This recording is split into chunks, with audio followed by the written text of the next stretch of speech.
ورحمۃ اللہ وبرکاتہ۔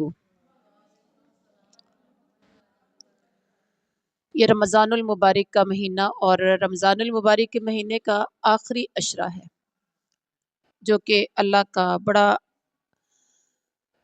بہت بڑا احسان ہے کہ اس نے رمضان المبارک کا مہینہ ہمیں دیا، اور یہ بڑا تیزی کے ساتھ گزر رہا ہے۔ یہ ایسے ہی ہے جیسے کوئی بڑا خوبصورت، بڑا کوئی اچھا سا مہمان، بڑا ایسا مہمان جو ہمارے پاس آتا ہے جس سے ہمیں بڑی محبت ہوتی ہے، جنہیں ہم جنہیں ہم بڑا پسند کرتے ہیں۔ کوئی ایسا مہمان ہوتا ہے نا جن سے ہمیں بڑی محبت ہوتی ہے، بہت پیار ہوتا ہے۔ جب وہ آتا ہے تو ہماری خوشیاں دوبالا ہو جاتی ہیں۔ وہ جب تک ہمارے گھر رہتا ہے ہم ان کی وجہ سے بہت خوش ہوتے ہیں، اور جب اس کے جانے کا ٹائم ہوتا ہے تو ہم بہت غم زدہ ہو جاتے ہیں۔ ایسا کوئی مہمان ہوتا ہے؟ تو یہ رمضان المبارک کا مہینے کا آخری عشرہ جو ہے، یعنی یہ ہمارے پاس پورا رمضان ہمارے پاس مہمان ہے، اور مہمان کافی حد تک گزر چکا ہوا ہے، اور آخری عشرہ بھی گزرنے کے قریب پہنچ چکا ہے۔ تو اس میں ہم نے کیا کرنا ہے؟ رمضان میں پورے کے پورے رمضان میں معافیاں تو ہم نے مانگی ہیں، گناہوں کی بخشش کے لیے دعائیں تو ہم نے کی ہیں، لیکن جو ایک دعا حضرت عائشہ صدیقہ رضی اللہ تعالی عنہا فرماتی ہیں کہ اللہ کے نبی صلی اللہ علیہ وسلم، اگر میں رمضان المبارک کے آخری عشرے میں لیلۃ القدر کو پالوں تو میں کیا مانگوں؟ آخری طاق راتوں میں تو میں کیا پڑھوں؟ آپ صلی اللہ علیہ وسلم نے فرمایا، عائشہ پڑھنا اللہم انک عفو کریم تحب العفو فاعف عنی، ایک کے لیے ہے، ٹھیک ہے؟ اور اگر آپ جیسے میں پڑھ رہی ہوں تو آپ میرے ساتھ سن رہے ہیں، تو پھر مجھے پڑھنا چاہیے فاعف عنا، اللہ تو معاف کرنے والا ہے، معافی کو پسند کر رہا ہے، تو یا اللہ ہم سب کو معاف فرما دیں۔ بڑی سوچنے والی بات ہے اس میں کہ ایک ہوتا ہے، جیسے ہوتا ہے نا توبہ استغفار، استغفار غین فے رے،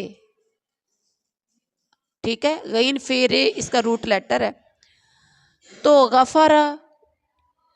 غفر کا مطلب ہوتا ہے کنسیل کرنا، غور کریے گا، چھپانا۔ جن گناہوں کی مغفرت ہے وہ اللہ نے پوشیدہ کر دیے ہیں، مگر وہ ریکارڈ میں موجود ہیں، وہ آپ کے ریکارڈ میں موجود ہیں۔ فرشتے ان کو جانتے ہیں کہ ان بندوں نے یہ گناہ کیے ہیں، لیکن عفو، یہ جو آپ پڑھتے ہو اللہم انک عفو، اللہ تو معاف کرنے والا ہے۔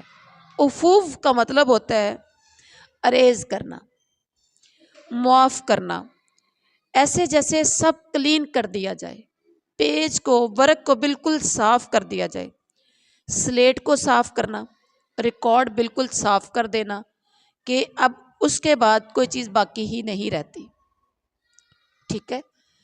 آپ صلی اللہ علیہ وسلم نے فرمایا اللہم انک عفو والی دعا، عفو والی دعا سکھائی حضرت عائشہ صدیقہ کو۔ میں نے بتایا کہ عفو اور استغفار یا غفر میں کیا فرق ہے،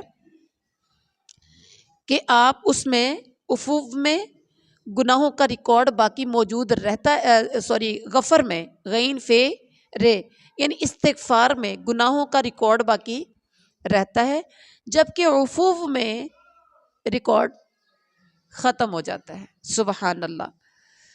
اس لیے لیلۃ القدر کی دعا رسول اللہ صلی اللہ علیہ وسلم نے حضرت عائشہ صدیقہ کو فرمایا، یہ دعا سکھائی اللہم انک عفو تحب العفو فاعف عنی، اے اللہ تو معاف کرنے والا ہے، کرم کرنے والا ہے، اور معافی کو پسند کرتا ہے، سو میرے گناہ معاف فرما۔ اب آپ نے ایک حدیث میں یہ بھی ہے عفو اللہم انک عفو تحب العفو فاعف عنی، اور جو ہم نے پہلے حدیث پڑھی اس میں عفو کریم بھی ہے، عفو کریم بھی حدیث سے ثابت ہے، اور عفو بھی یعنی بغیر کریم کے بھی یہ دعا ثابت ہے۔ تو ہم سب نے اپنے زیادہ سے زیادہ اللہ تعالیٰ سے یہ دعا مانگنی ہے۔ اچھا، ضروری نہیں ہے کہ یہ آپ نے صرف طاق راتوں میں پڑھنی ہے، بلکہ ہمیں پورے آخری عشرے میں یہ دعا پڑھنی ہے. چلتے پھرتے اٹھتے بیٹھتے آپ نے زیادہ سے زیادہ زبان پر یہ لانی ہے دعا، اللہم انک عفو کریم تحب العفو فاعف انی. تو انشاءاللہ وہ اللہ کی ذات ہمیں ایسا کر دے گا جیسے پاک پیغمبر نے فرمایا التائب من الذنب کمن لا ذنب لہ. گناہوں سے معافی مانگنے والا انسان ایسا ہو جاتا ہے جیسے اس نے کبھی گناہ کیا ہی نہیں.